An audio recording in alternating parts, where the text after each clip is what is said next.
Hello, welcome to the final lesson in our Fantastic Mr. Fox series. It has flown by. I can't believe we've got through this book so quickly. That's what happens when we manage to do one a day, though, isn't it? So this is the last chapter. Fantastic Mr. Fox has won, hasn't he, really? They had the grand feast down below. All the animals are going to build a big village underground. They'll never need to go outside again and risk getting shot. And they can just steal from the farmers when they want. What's left to talk about? The farmers. Where are they? Well, this final chapter in Mr. Fox is not even a page long. It's like that long. So I usually say, sit back, get comfy. Don't worry about this time, okay? Let's just read it. Outside the fox's hole, Bogus and Bunce and Bean sat beside their tents with their guns on their laps. It was beginning to rain. Water was trickling down the necks of the three men and into their shoes. We won't stay down there much longer now, Bogus said. The brute must be famished, Bunce said. That's right, Bean said. He'll be making a dash for it any moment. Keep your guns handy. They sat there, by the hole, waiting for the fox to come out. And so far as I know, they are still waiting. And that's it. That's the end of Fantastic Mr. Fox. Farmers are still out there waiting. Well, I think now we've come to the book, it's a good time to kind of reflect on the whole story. Have a wee think. We've done lots of different lessons. We've done like character profiles. We created questions. We summarised the chapter. But we also looked a little bit at Roald Dahl's writing techniques. So can you have a think? You might want to pause the video and think, what writing techniques have we considered? That means, have we thought about and have we looked at this term in the last 3 weeks? What writing techniques have we looked at? There's 4 that come to my mind when I was looking back through the lessons. 4. Let's see. First one I thought is speech marks. Effective use of speech marks. We've got there, where is he? ? Asked Bean. And the speech marks go around what is being said by the character. We also pointed out when we were looking at it, using said all the time. Where is he? Said Bean. He's over there, said Bunce.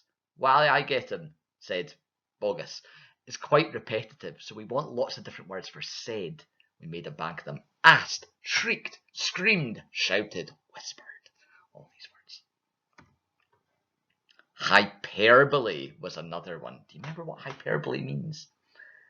It's when you exaggerate something. So, for example, I've been waiting here forever. You haven't been waiting forever.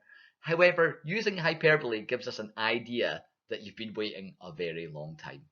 I'm so hungry I could eat a horse was another one. Obviously, you could eat a whole horse. It's massive. I get full eating just a burger from KFC. Okay, a whole horse. Okay, but again, we get the idea, because you're using hyperbole, we get the idea that you're very, very hungry. Third writing technique I thought of was effective use of adjectives. We had a bit where we were looking at Roald Dahl's use of vocabulary, some new words we were looking for. We're speaking about it. Adjectives are describing words.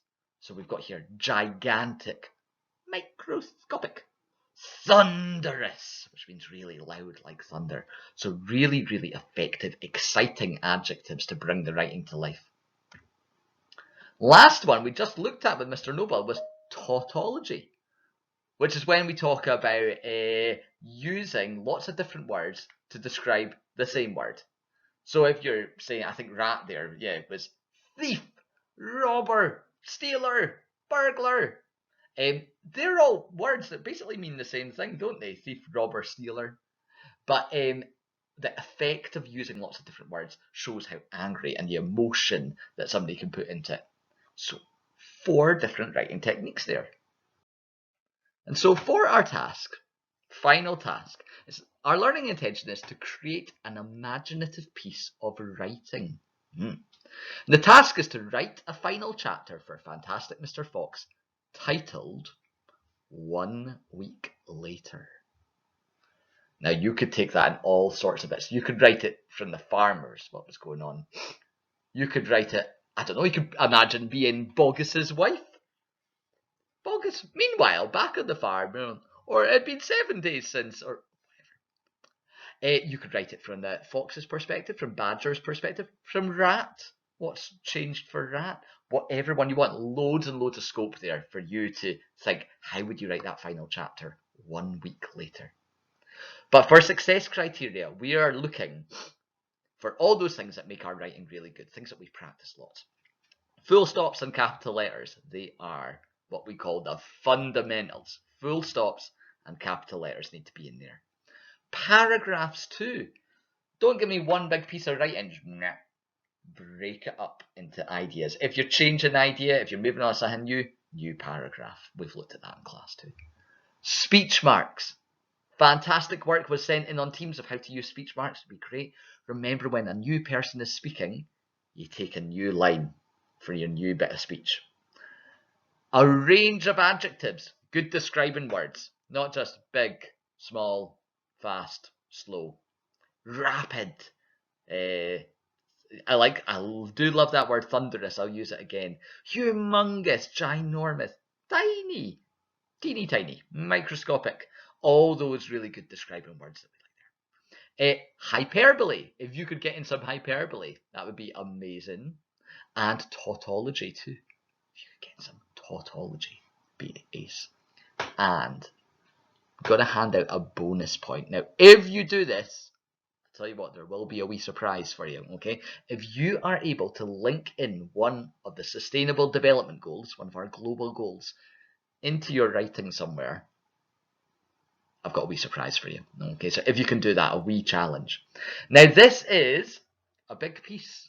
Okay, we've done like kind of lots of smaller tasks. Some of them have been more chunky than that, but this is a big piece. I would be looking for minimum half a page of writing. I think some of us could do a full page, and I know a few of us definitely could be doing a page and a half. If you want to take a few days on this task, that's absolutely fine with me. Don't feel like you need to do it all in one day. That's okay. You can draft it. You can write it the next day. I know it's so difficult to do that at home. Okay. But take your time on it. Make it a really good piece of work. Think about all our success criteria. See if you can link it to one of the Sustainable Development Goals. And I cannot wait to see how you finish off Fantastic Mr. Fox with the final chapter 1 week later. Good luck.